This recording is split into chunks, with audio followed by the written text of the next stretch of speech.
Good afternoon, and welcome to Everybody, the podcast which shares stories that highlight people in life that make the world an interesting place, which ultimately ties us all together in unique and wonderful ways.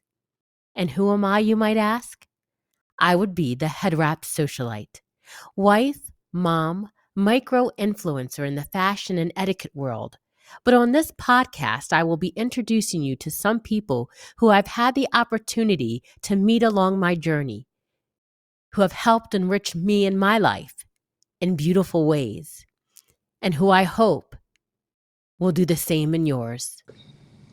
Good afternoon, and welcome to another episode of Everybody, where today's special guest is Nancy McGee. Now, I have known Nancy for over 15 years now. And the way that I remember meeting Nancy, correct me if I'm wrong, is through our husbands. But I do remember seeing you at church before we actually knew each other when you would be there with your little ones. Could you tell us a little bit about who you are? Well, I grew up in the smallest city geographically in Connecticut, Okay. Derby. It's about 5.5 square miles. Received my degree in nuclear medicine technology from Quinnipiac College, now known as Quinnipiac University, and that's in Hamden, Connecticut, as well as a paralegal certificate from the Philadelphia Institute. I've worked in New Haven, Connecticut, Sydney, Australia, Winnipeg, Manitoba, in Canada, and Philly.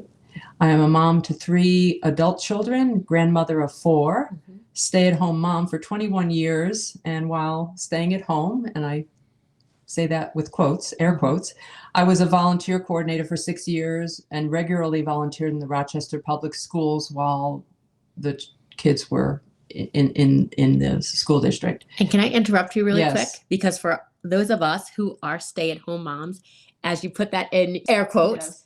we all know that being a stay-at-home mom is probably one of the hardest jobs that we will ever do, because it takes a lot, because it's not just, an 8-hour shift. That's a 24-hour Managerial position. I love it. Exactly. Yes. The CEO of the household. But continue. Yes, because we're in charge of inventory, maintenance, groundskeeping, landscaping, housekeeping, finances, meal planning, all of that. Oh, look, can I get that list from you? Because that is the truth. And then so much more. So what else, after you volunteered in the school district and on the parish level, where else did you volunteer? In the at the Rochester Women's Shelter. Okay. I would cook meals there. Wow. And also in the emergency department at St. Mary's Hospital. Wow. For about 4 years. Wow. That's amazing. I started in donation services in March of 2017 after our youngest left for college. Now, what exactly is donation services? Donation services used in the healthcare field, it indicates organ eye tissue donation. How did you find this line of work? Like, what made you choose to go into donation services? After my youngest left, I wanted to go back to work, but I wanted to do something meaningful. I had no idea what that was. So one day I just got on Indeed, the job website, typed in part-time jobs Rochester, and at the bottom of the first page, there was an ad for an ocular procurement technician. So at the time, did you know exactly what that was? I had no idea. Okay. I thought, I had a bit of an idea, but I thought it was related to being a courier, just transporting eye tissue from point A to point B. Okay. I was contacted for an interview and thrilled when I found out that I would actually be performing the procedure if I was proficient. What are some of the skill sets that one would need if they would go into donation services? Donation services is the umbrella term. So the now we call it Ocular Recovery Technician. Okay. So the skill set to become an ocular recovery tech is, for one thing, you need to find out if you're comfortable being in morgues and funeral homes and hospital rooms with decedents. That is the first step. if you're interested, or if anybody is interested in the position, an observation is required. Because many people say, oh yeah, I've watched CSI, I've watched these horror movies, these murder shows, and I can handle it. I've seen dead bodies. Unless you've actually seen a donor, it's nothing like it's portrayed in Hollywood. So that is the first step, and that's what I did. I went on actually a couple observations, realized that this is something I could do. Then the training begins, and we need to find out if, what your dissecting skills are like. You need steady hands, good eyesight, fine motor skills, because it is a delicate procedure. The majority of people who are doing this job have had some kind of healthcare background. The requirements for the position itself are just the skills that I just mentioned, as well as 21 years or older, and a high school education. Okay, so really, if anybody meets those first three requirements and they go on an observation, and once they go on the observation and they deem like this is something that I can do, and the supervisor in charge or the manager in charge looks at them and say, okay, they can handle this. So even without a health background, one could be able to do this sort of job. Correct. Okay. Correct. But you also need to have empathy and compassion. It can't just be another job, because as I tell many people, this is a vocation for me. It's, you are dealing with a human being, at the last point in their life. And I always tell people, and I'd like your listeners to know, that if you're considering being an organ tissue donor, or if you have a loved one who has been an eye donor, you can know that they have been treated with tremendous dignity. First and foremost, that's the most important thing. I remember when I had seen you out and about, I guess this would have been around 2017 when you first started. And I remember asking you what you were up to. And you proceeded to tell me that you had this new job, and the way you spoke about this job, you were passionate about it. It seemed to fill your cup. And that's a good way to put it. Yes. Yeah. It brings me joy. It seems unusual that it brings me joy, but it is a vocation. It's another vocation besides motherhood and marriage. Exactly. And in addition to those things, can I ask you a question? How did your family react when you said, I'm going to do this? Well, the kids were just thrilled. Okay. The kids, it's interesting. Mom has been home for so many years, and finally she found this passion. They could detect the passion in it. Absolutely. My husband was the same way. I'll tell you a funny story. Okay. When I first started, within the first week of starting, I went into the bedroom in the evening, and there he is sleeping with his swim goggles on. like swim goggles that you put on in the swimming pool of the ocean. Yes. With the elastic around it. Correct. Yes. So was he nervous? That's his sense of humor, Trina. You know that. Or lack of. I don't know what you want to call it. I could totally see this happening. Yes. Oh my goodness. And what did you, I hope you just took the goggles and you just snap them. No. I actually took a photo of him, and I use it in my talks that I give to Lions clubs.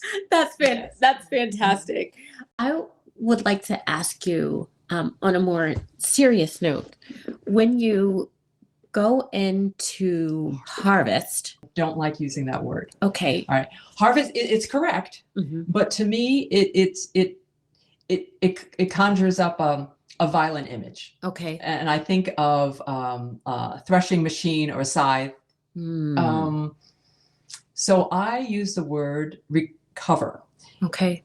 Because it is a delicate and gentle procedure. Okay. I like using the word recover. You're correct. Okay. In using the word harvest. There's nothing wrong with that. I do not like using that term. And also because it reminds me of illegal organ harvesting. Okay. As well. That's fair.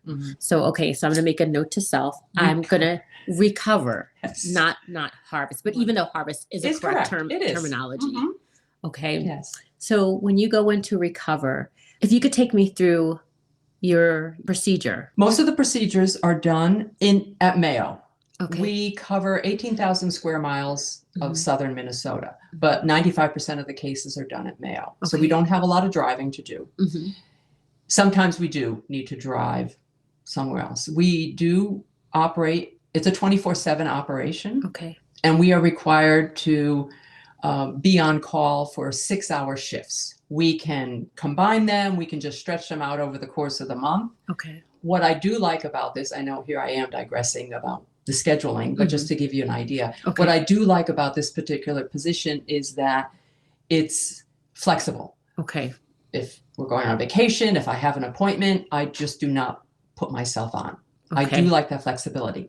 It's also unpredictable, that you never know when or if you're going to be called in, where you're going to be going, what type of donor you'll be getting.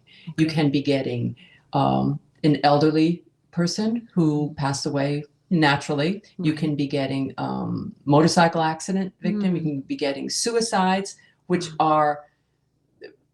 they're the most difficult for me. Okay. Just young teenage suicide victims. Someone told me once who had attempted suicide that they wished they could talk to these young people and say it does get better. So when I see those suicide victims, I talk to them too. I talk to the donors. Right. I ask them, what it's just so heart-wrenching, what was distressing you so much that this was your last resort? Right. It's so sad. Yeah. But as far as getting back to your point about what happens, we have to don PPE, and everybody knows what PPE is because of COVID, personal protective equipment. We need to examine the donor. Now, again, for your listeners, I just need to reiterate that the donor is treated with tremendous dignity during this process. We need to examine the donor head to toe, front and back. And we are looking for anything any type of infection that may be missed in the medical record review. Because we need, I hate to say it, but eyes on the donor. Yeah, for sure. For sure. Then we do need to draw blood as well. And we draw blood just so that the lab can check the serology to check for any infection. Again, before the tissue is transplanted. The only thing we do as technicians is the blood draw and remove the corneas. All the evaluations are done by by the lab scientists up in St. Paul. Because we don't have a bricks and mortar building here in Rochester, we just ship the tissue up to St. Paul where it's evaluated for the surgeons.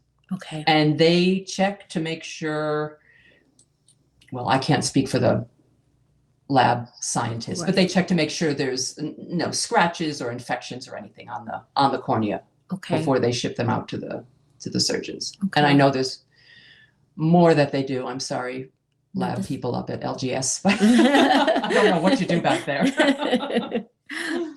So what exactly is your mindset when you go in for recovery? Like, how do you get yourself mentally prepared to perform the procedure? I've done nearly 500 recoveries since I started. The only thing I want to be prepared for is the way in which the donor died. I don't want to be, I don't want to say surprised, but I don't want to go in not knowing what to expect, because that would, I just need to prepare myself maybe emotionally for what I'm going to see. So it's just a matter of looking at the, the records. How did this person die? Hospital death, an accident, a suicide. And when you to the recovery, have any like rituals that you do for yourself? I talk to the donor. It might sound silly. It's like, I'm sorry, sweetie. I just want to check your back. Because it shows me the compassion that you have for your job. It also shows me the dignity at which you still allow these beings to have, even though they're no longer in their earthly body. It takes a special type of person to do this. And I listen to you of how passionate you are about this. It shows me that this is truly a vocation for you.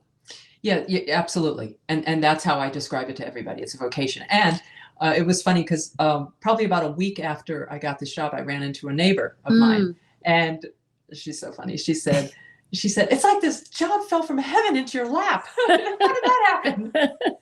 But I do remember when we were talking about this early on, I asked you if you would be interested, because you would be perfect for the job. Your empathy and compassion for your fellow human. It does take a certain person. I don't want to say a special person. It's not special. It's just a certain person who can tolerate certain environments, because you would be terrific in that. And I remember asking you about that, and you said, well, I'm intrigued, because I wanted you to go on an observation. Yes. Let me just take a moment and not just jump right in. And I appreciate, what you said about the compassion piece. When you go into the room and you speak to these people, I was thinking how our world, the physical world and the spiritual worlds, they are so close.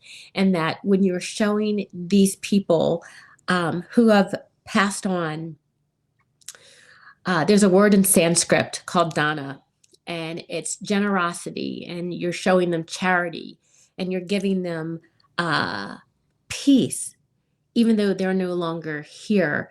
I believe that those beings still feel the love and the warmth, the connection to our physical space as well. And when you show them this generosity, this dana, I believe that it just makes the world a much better place. I like that, Trina. But something that is your passion, I know it will bring them a peace within their hearts, knowing that there is someone out there, multiple people, many people who do this for this line of work, who truly care about the loved ones who have passed on. Right. And again, just treating them with dignity. Yeah. It's not just a body, it's a human being. Right. And you just need to respect that. So what surprises me the most is the number of parents who willingly consent to their son's or daughter's donation. Right. Because it's already a hard thing to do, to go through. And then they're thinking, oh, there's something else. My son, daughter can help someone else. You're in the depths of your grief. And I can't imagine having to, because there's questions. And again, this is kudos to the donor coordinators who need who deal with this day in and day out, grieving family members. But I just can't imagine, I don't know. Yeah. Just consenting to that. Right. Even wanting to talk to anybody about that. Exactly. The time of their despair. Right. Yeah. Right. Yeah. Wow. You know what? I did have a question for you. There we go. Is there any, did you have any trepidation? That was one of the questions that before you actually took on this job, was there anything, or were you just already Absolutely none. Okay. This was exactly the type of job I wanted to do, the type of vocation. I wanted a vocation. And this was it. That's wonderful. One of the things I find myself doing is looking at people's eyes now. Oh. And I look at their eyes and I look at their anatomical features. Some, and I didn't even realize this until I started doing eye recovery. Everybody's eyes and anatomical features around the orbits are different. Right. Some are deep set, some are bulging, some are small, some are large. So I'm looking at yours now, Trina. I know, because now I'm like, oh no. You have the great glasses too. I could see the entire orbit. Should have worn those other glasses. But that's the only thing that may be a little maybe unusual. Okay, so I would love to chat with you longer. And Nancy has just been called. I just got called in, so I need to. Here's the other thing. I don't know if I mentioned this. I have no recall anymore, Trina. That's okay. Neither do I. Once we're called in, we have to get there as soon as possible because time is of the essence. Right. Donor eye tissue needs to be recovered within 20 hours of their death. Okay. Well, I want to say thank you so much for being here. And I know you have to go do your job now. But thank you so much, my friend, for being a part of this episode. And may God bless you. And I love you. And thank you again for joining me on this podcast. Thank you for asking me, Trina. It was fun. Nerve-wracking, but fun. I'm glad you had fun. Look, I love you. Yeah.